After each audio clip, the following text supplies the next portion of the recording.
E aí, você, estudante de Engenharia Civil, sabe o significado de PDDU? Então fica ligado, vem comigo e update-se.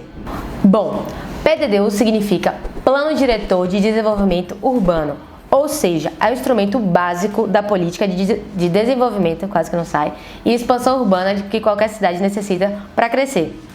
E ele fundamenta-se em 3 coisas básicas: a Constituição Federal, a Constituição Estadual e as leis municipais, ou seja, ele vai estar sempre muito bem alinhado com o seu município. O PDDU de Salvador não vai necessariamente ser igual ao PDDU de São Paulo, Rio e outras cidades. Entenderam mais ou menos? Ponto. E esse registro, o PDDU, ele é atualizado em no máximo 8 anos, ou seja, a gente tem sempre revisões. Isso porque o avanço da cidade necessita que a gente faça revisões, necessita que a gente sempre acompanhe o índice de desenvolvimento e, por consequência, a quantidade de pessoas, de moradias e de edificações que vamos ter na nossa cidade.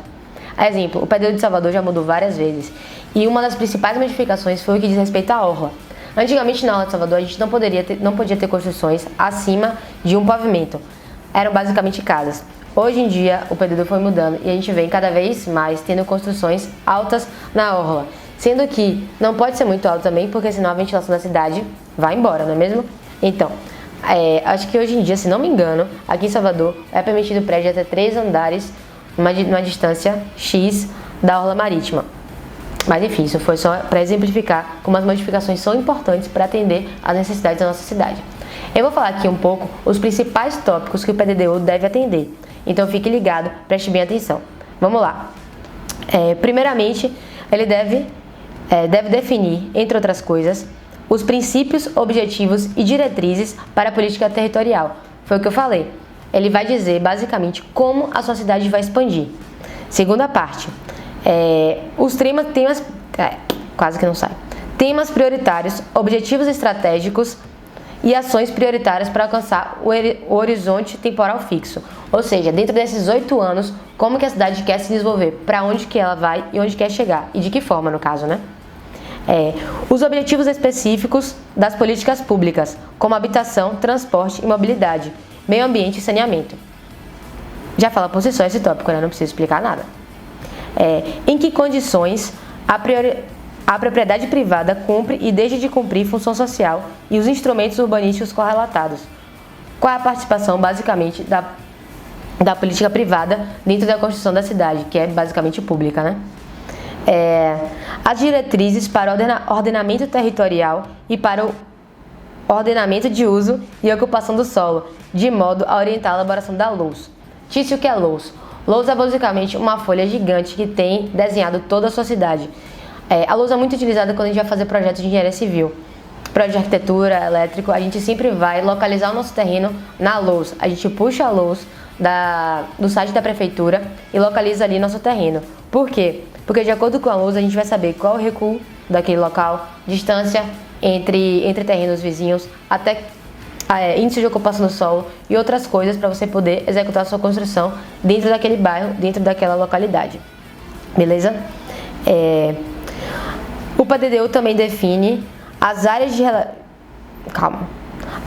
de relevante valor histórico-cultural e locais de valor patrimonial, um sistema de áreas verdes e espaços abertos constituídos por parques, unidades de conservação, áreas de preservação permanente, em consonância com a legislação federal e estadual.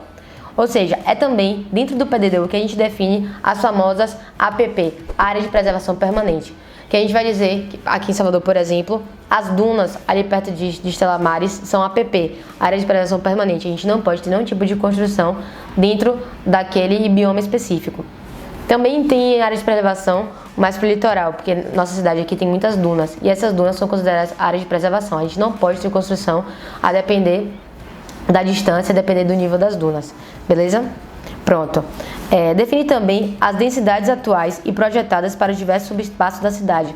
Ou seja, qual forma você quer, condensa na verdade, você quer que seja a ocupação da sua cidade, de acordo com, volto a dizer, o índice de crescimento urbano e outras coisas. Define a distribuição espacial das atividades econômicas por tipo e da população por faixa de renda. Então, dentro do PDDU também, que a gente vai definir o que é centro e o que é periferia. Hoje em dia a gente usa a palavra periferia como algo marginalizado, né? E também a população de baixa renda, etc. Mas não necessariamente. Periferia nada mais é do que o que não estar no centro. A cidade começou no centro e quando ela se expande em direção às periferias. Então, quando você vai ver, dentro do centro não tem mais para onde crescer a cidade, certo? E aí você vai para as periferias, você vai abrangindo, você vai abrindo a sua ocupação espacial. Então, o PDDU ele é responsável por determinar todos esses índices, dentre vários outros que eu tenho aqui, posso listar. Mas pesquise um pouco, dentro do site da prefeitura da sua cidade, vai ter lá a regulamentação, até para você fazer a execução de um projeto. Você precisa ter conhecimento do PDDU para saber o que você pode construir, onde você pode construir. Por exemplo, margem de rio, normalmente também é área protegida, você não pode construir até determinada distância da margem de um rio. Como eu falei anteriormente, área litorânea, você precisa ter um recuo em relação ao mar, a altura dos prédios da orla. Então fique ligado sim para fazer qualquer projeto e esteja conforme o PDDU da sua cidade determina. É isso, fique ligado nas próximas dicas que vem por aí para você ser um engenheiro completo. Se inscreve no canal, aguarda mais vídeos interessantes e é isso. Até mais. Tchau, tchau.